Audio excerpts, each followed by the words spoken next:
the quality of your horse training and your relationship with your horse is a direct reflection of the quality of questions you are asking yourself. A part of becoming a good horse person is actually working out how to problem solve your own horse problems. Welcome to the Horsemanship Breakthroughs podcast, a source for riding and training insights with the goal of helping your horse be a happy, light, and willing partner. I'm your host, Amalia Dempsey, a mainstream equestrian rider who discovered natural horsemanship, and now I help riders like you achieve connection and communication, so you can have more fun and fulfillment whilst prioritising partnership with your horse. Want to find out my horse training philosophy? Access the free Connection and Communication mini course at amaliadempsey.com. Now sit back, relax, enjoy the show, and hit the subscribe button so you don't miss any future episodes. This is the episode that you need on those bad horse days. You know the ones. It's where you've just had a terrible session with your horse, you're in a crap mood, and everyone else knows about it. You're fixated on this problem. You feel frustrated because you don't know what to do next and what you've already tried isn't working. And you can't concentrate on anything else. Maybe at work, you even find yourself just thinking about your horse problem. You can't even concentrate. You're not in the zone because you're just thinking about how you can solve this horse problem. And you just can't wait to get out the next day and tackle that problem again, whatever it may be. Before you do that, you need to listen to this episode. Save this episode, download it so you can come back to it when you are struggling. And sign up to the Connection Communication mini course because I'm offering that free PDF document that you can print off and actually work through these questions in your own time. In this episode, I'm going to go over 10 questions to help you solve any problem with your horse. I really like Tony Robbins. I don't know if you've heard of him. He's a bit of a self-development guru in that space. And he has this quote that goes something like, "The quality of your life is a direct reflection of the quality of questions you are asking yourself." And I'd like to tweak that a little bit and say the quality of your horse training and your relationship with your horse is a direct reflection of the quality of questions you are asking yourself. I remember when I was doing a lot of horsemanship clinics and I would have various problems with my horses, as we all do. Or maybe I would just have a question and I would ask the instructor about that particular problem I was having. And it used to drive me insane when the instructor would answer my question with a question. And now that I've been doing more of my own coaching, I find myself answering my students' questions in the same way with a question. But I can see the reasoning behind that now, because it's not just about knowing what the answer is. A part of becoming a good horse person is actually working out how to problem solve your own horse problems. So sometimes the best thing you can do when you are having problems with your horse is to actually sit down and ask yourself some questions to help you get to the answer. So this episode is really going to help you do that. And I'm actually going to put together a PDF document that you can print off. And on the days where you're really struggling, you can answer each of these questions in kind of a journal format. So that will really help you get to the bottom of why you're struggling and how to solve your problem. So let's get started. Let's jump into the 10 questions that will help you solve any horse problem. Before we jump into these questions, I just want to point out that there are many reasons as to why a horse won't do something. And I just want to briefly go over some of those things now, just so I can make sure that you're thinking from a holistic perspective and not just from one point of view or one factor that might be contributing. Health. Health is a massive one that might influence your horse's behavior. There could be dental problems, musculoskeletal issues, digestive issues. So of course you need to consult with your vet to rule out any medical or health related problem that might be influencing their behavior. Their living environment, so whether they're paddocked or stabled, whether they have access to other horses, that can all influence the horse's mental and physical health. So it's really important that your horse is living their best life so they have every opportunity to be able to do what you want them to do. The work environment is also really important. Whether you're at home, at a show, at the beach or the forest or a foreign arena, that can influence the way your horse behaves. Hormones come into it as well, especially for stallions and mares. The type of equipment you're using, so the various bits and saddles, bridles, halters, boots, etc. The horse's personality or temperament can influence what they choose to do, whether they fight or flight, or what their natural tendencies are.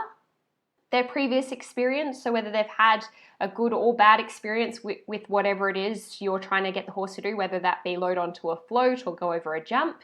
Their previous experiences will feed into what they're most likely to do when you approach that thing again. The age of the horse, ability of the horse, and also the age and ability of the rider or handler. Biomechanics, so the way the horse and rider move. The breed of the horse, the suitability and compatibility of the horse and rider, and probably 1,000 more things. But I just wanted to run through those briefly first so that I'm making sure that you are thinking globally about this problem. Okay, let's jump into the first question, which is, define the problem.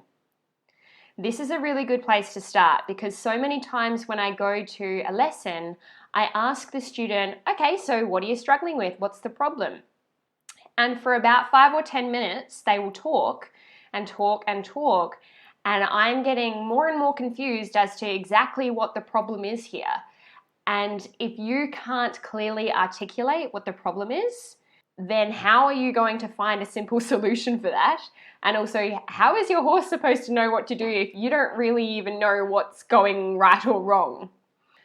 A good way to do this is think about how you could explain the problem to a 5-year-old, because that will really help you to simplify it. And quite often, especially as adults, we tend to overthink and overcomplicate our problems when sometimes it's really just as simple as my horse isn't responding to my leg, or my horse won't go on the float, or my horse won't go over the jump, or I can't catch my horse, rather than going, oh, well, 10 years ago this happened and then my auntie said that it could be this, and lately as well I've noticed that the hoofs haven't been in balance, and one day I left the gate open and I think there was a bad experience there around, and you're basically overanalyzing it before you've even actually defined what the problem is. Of course, often horse problems aren't really this simple, but I think it's important for clarity's sake to try and narrow and define that problem down into a simple sentence so that you can get really clear on what the problem is so you can move forwards. The next question is what I am asking my horse fair? Mentally, physically, and environmentally. So sometimes we can get stuck in this mindset of the horse should basically do what I say. But it's really not like that in real life, especially if you're looking for a positive relationship with your horse. So it's important that you're asking yourself this question, is what I'm asking for fair? From the mental side of things, I want you to be thinking, is my horse mentally up for this task? Am I asking my horse for step 10 when I really should be focusing on step 2? Quite often we can jump the gun and just think, oh, well, I want to get piaffe now, so I just expect the horse to piaffe, rather than teaching it how to have really good upwards and downwards transitions, or to be able to just lift one leg independently. You also need to be asking yourself, is my horse mentally mature enough for this learning stage? Especially younger horses, I've found, tend to have a shorter attention span, kind of like kids. So sometimes, we may have been working with them for 30, 40 minutes and we find that things are getting a little bit more difficult. Maybe we have kind of missed the boat in terms of how much they can focus after that length of time. I think there is also some research, don't quote me, but I'm pretty sure there's some research to say that they have an attention span of 10 minutes. I can't remember where that's from, but there might be something to that. If you find out where that's from, let me know. You want to be asking yourself if it's physically fair for your horse. Another one that's very relevant for young horses, because a lot of horses are started really young and they might be asked to do some things that are pretty physically hard for that stage of development. And you can also think, is it physically fair in that have I done the previous physical step? So for example, if you want to jump 1 meter with your horse, have you jumped 95 centimeters? Have you jumped 90 centimeters, etc., etc.? Another example might be, I want to ride novice. Well, have you ridden a good prep test? These are dressage related examples, but a horsemanship task example might be, okay, I want my horse to be able to canter a circle around me. Well, can they comfortably trot a circle around you? And can they do that on a really large circle, which is a lot easier than a smaller circle? So you need to be thinking about what's physically fair for your horse. Third part of this question is what I am asking environmentally fair?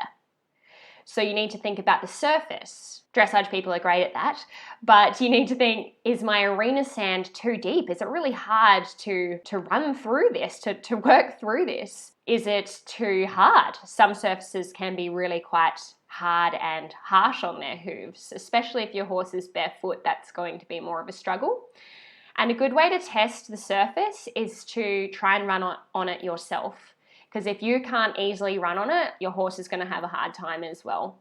That also goes for boggy or wet or slippery surfaces. And you know what it's like or maybe you don't know what it's like, but I remember playing netball on a wet netball court, and I was much more hesitant when I was running around on a wet netball court than I was when it was dry. So your horse is going to feel the same way. Yes, they live outside hopefully a lot of the time, but that still doesn't mean that they're 100% comfortable with every single surface that they're exposed to. In terms of the environment, you also want to think about, is the arena size too small or too large, depending on what you're working on. Especially with young horses, they need a lot more space to be able to move more on straight lines or large curved lines, which is a little bit easier for a horse compared to a small circle. And you need to also be thinking about the stimuli in the environment. So are you at a show environment where there's a lot going on and the horse is very distracted and it's environmentally very difficult for them to focus on you? A good example of the environmentally fair question, part of this question, is Harriet with her Spanish walk. So she can do a really nice Spanish walk in the arena or anywhere really, but when I'm down the beach, in the water, she finds that very difficult. It could be for a number of reasons. Perhaps she's not 100%, I know she's not 100% comfortable in the water. It's a very stimulating and extreme environment at the beach with the waves.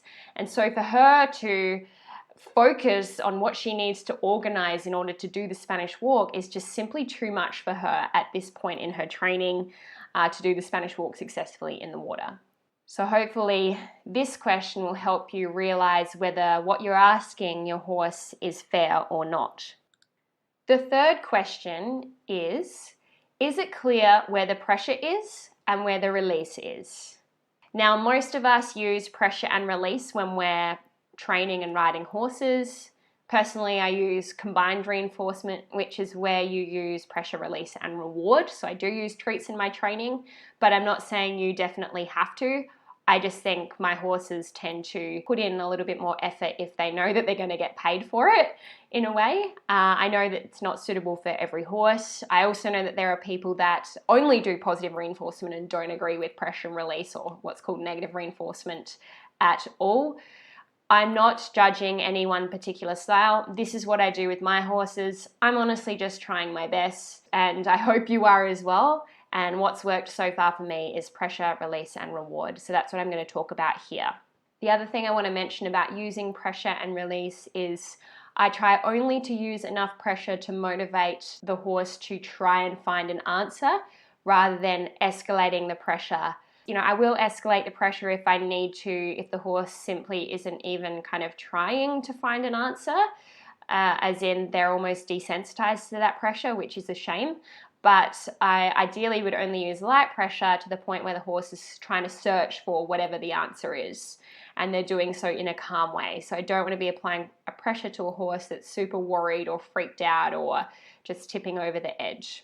So this question of is it clear where the pressure is and where the release is really helpful, and it really helps us look at the problem more clearly and more simply, because we can go, okay, well, if I want my horse to travel freely forwards and be comfortable in the forward movement, they need to feel the release in the forward movement, right? So they need to feel a release of pressure when they're in harmony with us, which is ultimately the goal. So that horse that doesn't want to go forwards obviously feels a lot of pressure when they are moving, so it's not very rewarding. Why would they go forwards if you keep your legs on anyway? But if you are walking, you put your legs on very lightly, the horse trots, and then your legs come off, then it's very clear what to do when your legs go on. It's very clear what the answer is to the horse. So if you are using pressure and release, I want you to think, where am I applying the pressure and what exactly am I releasing on? So when exactly am I taking that pressure away?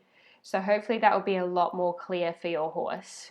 The other thing is, I don't really like to put pressure on obstacles or near obstacles that I'm trying to help the horse with. So I try not to put a lot of pressure on the horse going onto the float if I'm teaching them for the first time.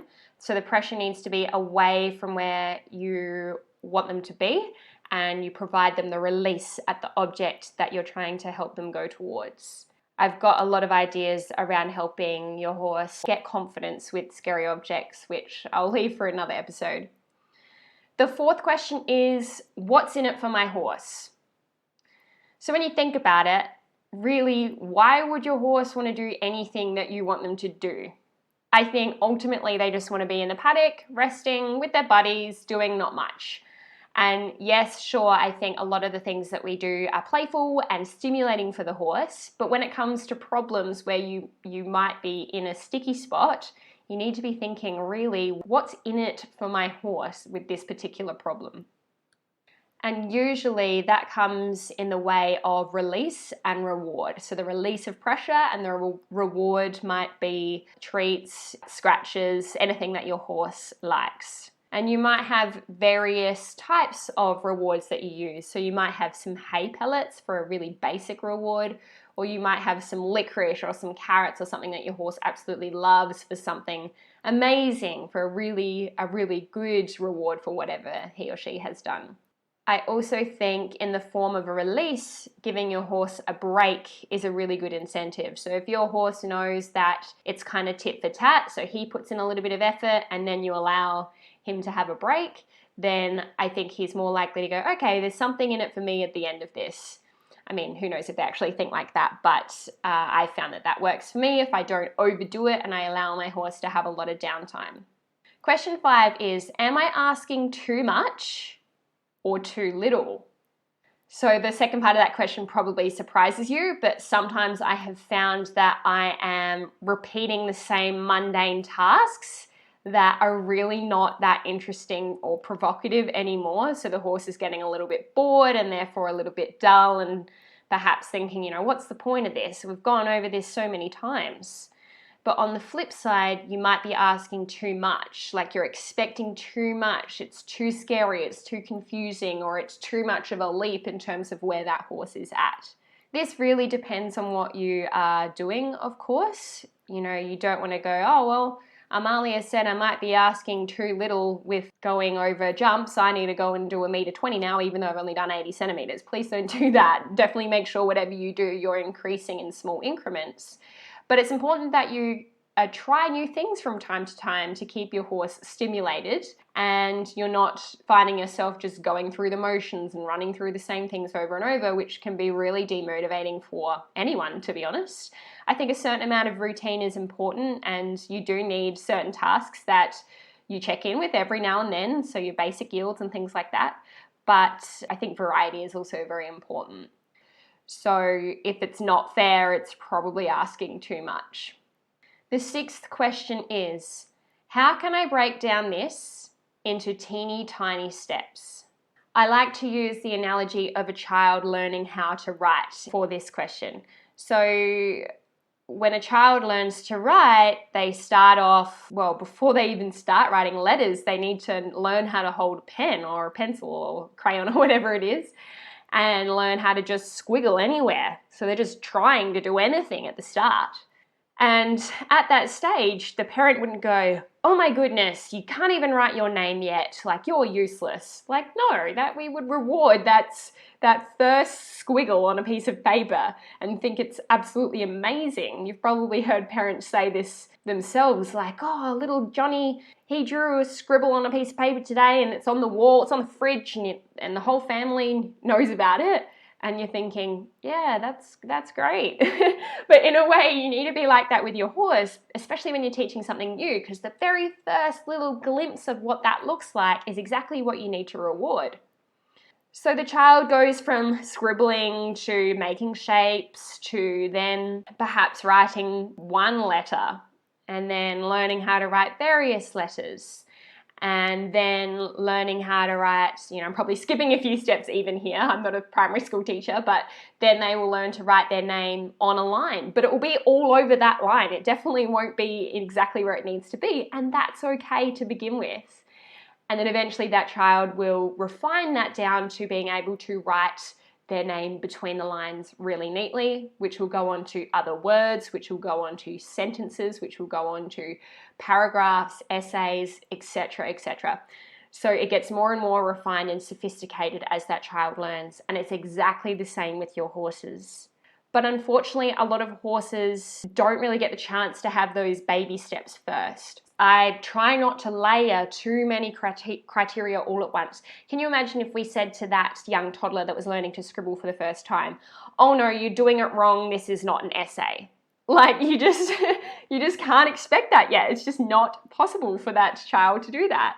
And even if your horse is 10 or 12 years old and perhaps should be at a certain level of education, depending on what standards you hold your horses to, if they haven't had much experience or much exposure to a gradual training system, they probably don't know the teeny tiny steps and they've been micromanaged perhaps. So what I'm trying to say is it's really important that whatever you teach your horse, you start off with the very basic first try or the first kind of hint towards that movement that you're after.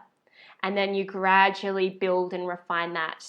And expect that you might get 3 steps forwards and 2 steps back, and that's perfectly fine. I find that if there's something particular that I'm working on, I might work on it for maybe a month or so, or maybe a week or 2, a block of time anyway, and then I sort of get to the point where I feel like I've plateaued a little bit, or the horse has plateaued, or I'm just not as motivated to work on that task anymore for whatever reason, and then I leave it. I leave it for a few months and then I might come back to it and start again, and often I'll see small steps that I've missed and I'm able to progress it a little bit further. So no matter what you do with your horse, I want you to think, how can you break this down into teeny tiny steps to help them be set up for success? This next question, the 7th question, is one that I really love, and I have to give credit to the person who asked me this initially, which was Chris Corbridge. She is a ex-Pearly professional, extremely experienced and amazing horsewoman, and she asked me once to think, when I'm having a horse problem, ask yourself, how could I really mess this up? And then do the opposite. I love this because quite often we're thinking on what we should do and we don't actually think what the opposite is of that or what not to do. So using the going forward example, how could I really mess this up? Okay, I could ask my horse, I could keep my legs on when the horse is going forwards. I could make them do small circles. I could make them go for a long, long time, which means they would be tired. So I'm definitely not going to be doing any of those things if I want my horse to go forwards. And sometimes just asking yourself this sort of reverse question helps you find the thing that you should be doing. Another way of viewing this question is in relation to trust.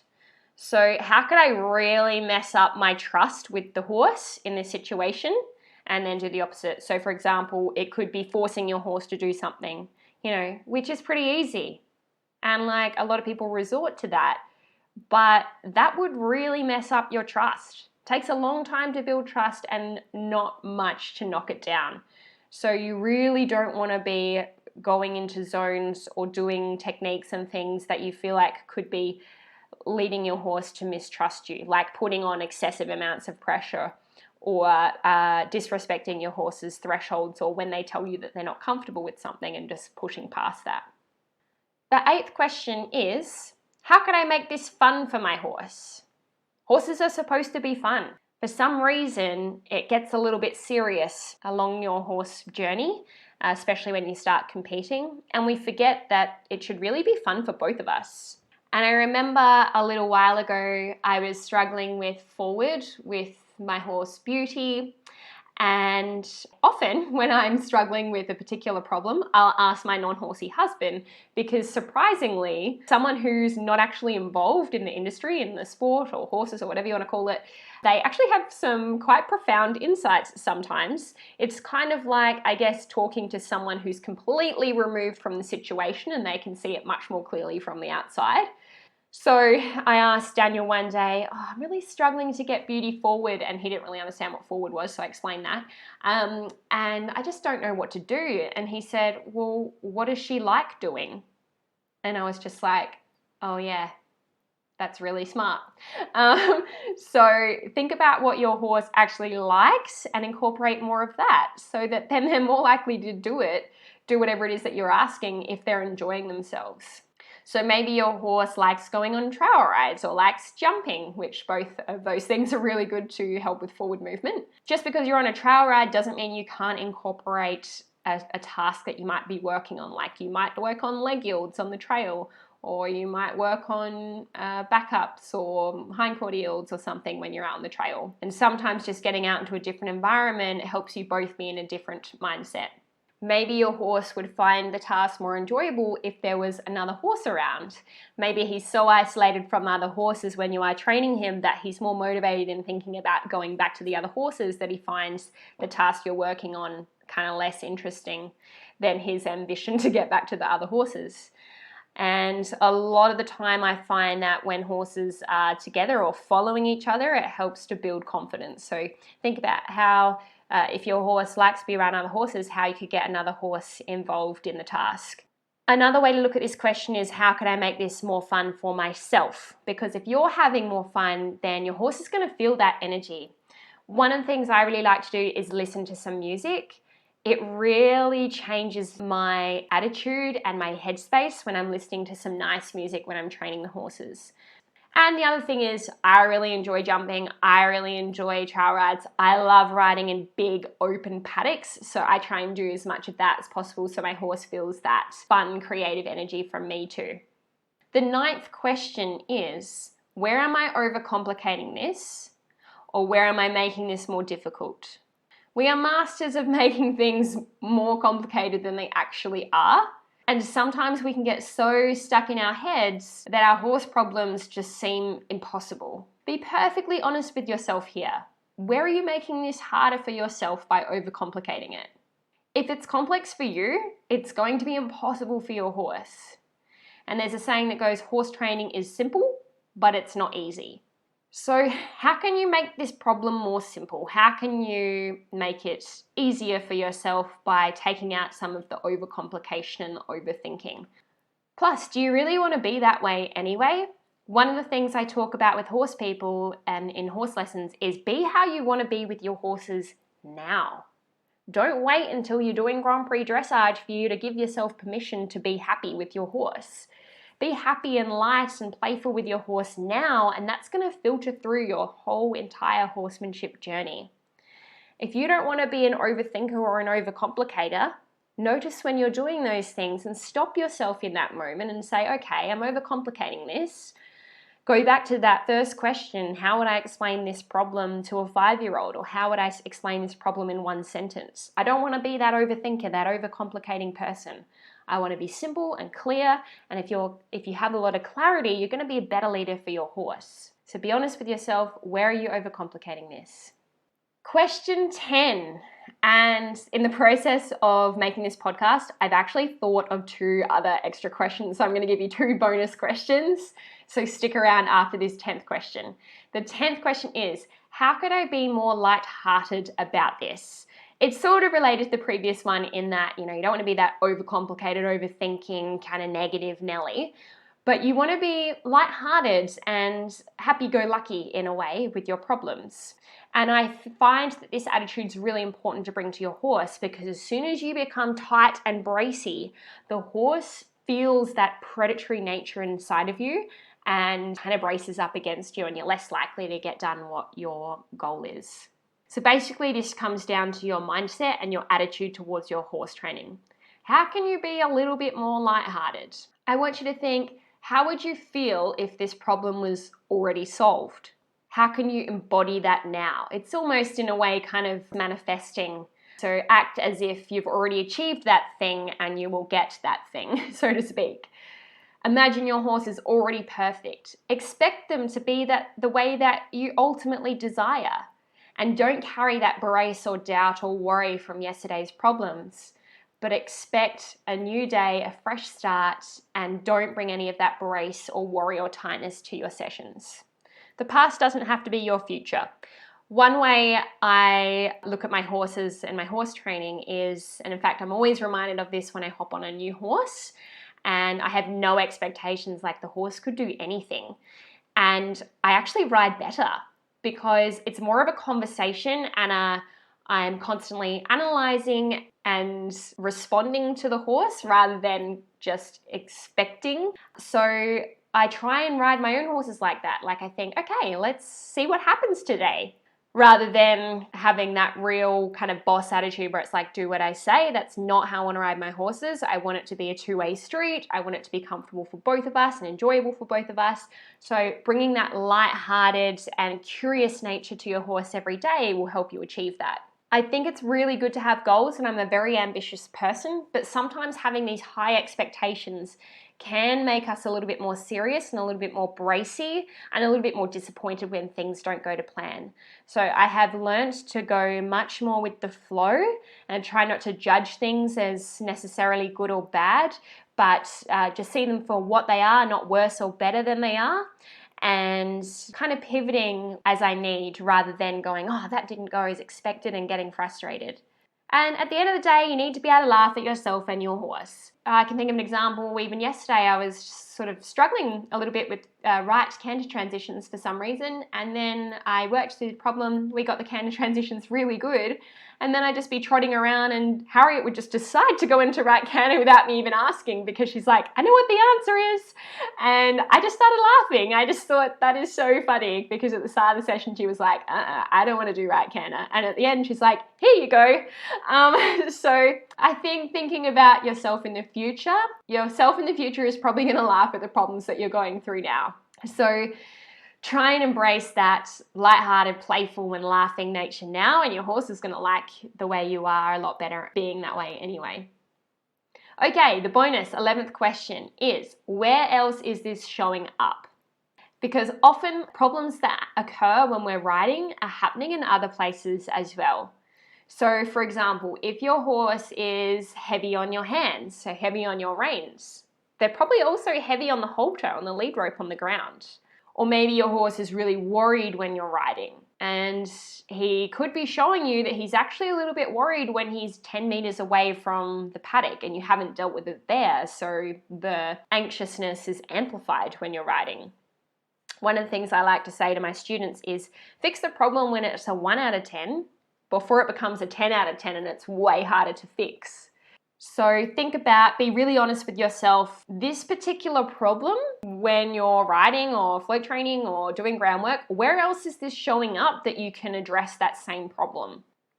The 12th question is really important, and I think all of us need to be really honest with ourselves with this one, and it is, do I need help? You don't have to do it alone. I think we look at other people on social media and, these top riders that seem to have it all together and they have all the answers and, they just seem to be perfect and they never need any help.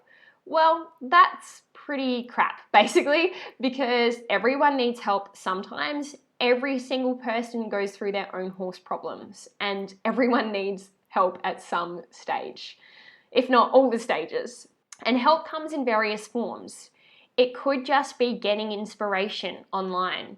It could be watching training videos online. It could be having an extra set of eyes on the ground to watch you and notice whether what you're experiencing is true to how it's feeling and what you're experiencing is true to what it looks like on the ground.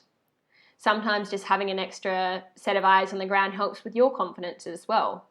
Perhaps you need professional help in the way of lessons, or perhaps the horse does need to be sent away for a trainer to actually work with. But this one's a tricky one because sometimes the problem is between you and the horse, and unless you have some bridging lessons with that trainer to help you deal with that problem, then the problem may return even if the trainer is able to successfully navigate that problem. So be honest with yourself when you need help. And you don't have to jump in and straight away and go, oh, I'll have to send my horse off. Obviously, if there's a danger aspect or you really don't think you have the ability to deal with that problem and the necessary help, then yeah, you might need to think about someone who's more experienced or a professional to help you. But sometimes that help can just be a phone call to a friend who may have been through a similar problem, or sometimes the help might just be listening to this podcast. So that sums up the 10 or 12 questions to help you problem solve any problem with your horse. Like I've mentioned, I've put together a PDF document that you can print off and journal the answers to these questions with your particular horse problem. And that's in the Connection and Communication mini course, which you can find at amaliadempsey.com. I really hope that you learned something from today's episode. This is only my second episode ever, so I'd really appreciate it if you could subscribe and leave a review on Apple Podcasts, and even screenshot this episode and add it to your Instagram story and tag me and I'll reshare, because I'm super excited to see how many people have been listening already, which is really encouraging because I've got a whole list of different podcast episode ideas, which I'm so excited to share with you. I hope you have a fantastic day and I'll catch you next time on the podcast. Thanks for listening to the Horsemanship Breakthroughs podcast. Make sure you hit subscribe so you get notified every time a new episode is released. And if you've learned even just one small thing from today's show, I would really appreciate if you could leave a rating and review on Apple Podcasts. If you have any questions from today's show, suggestions for future episodes, or just want to reach out and say hi, I would love to connect with you on Instagram at Amalia_horses. Remember to also register for my free Connection and Communication mini course at amaliadempsey.com.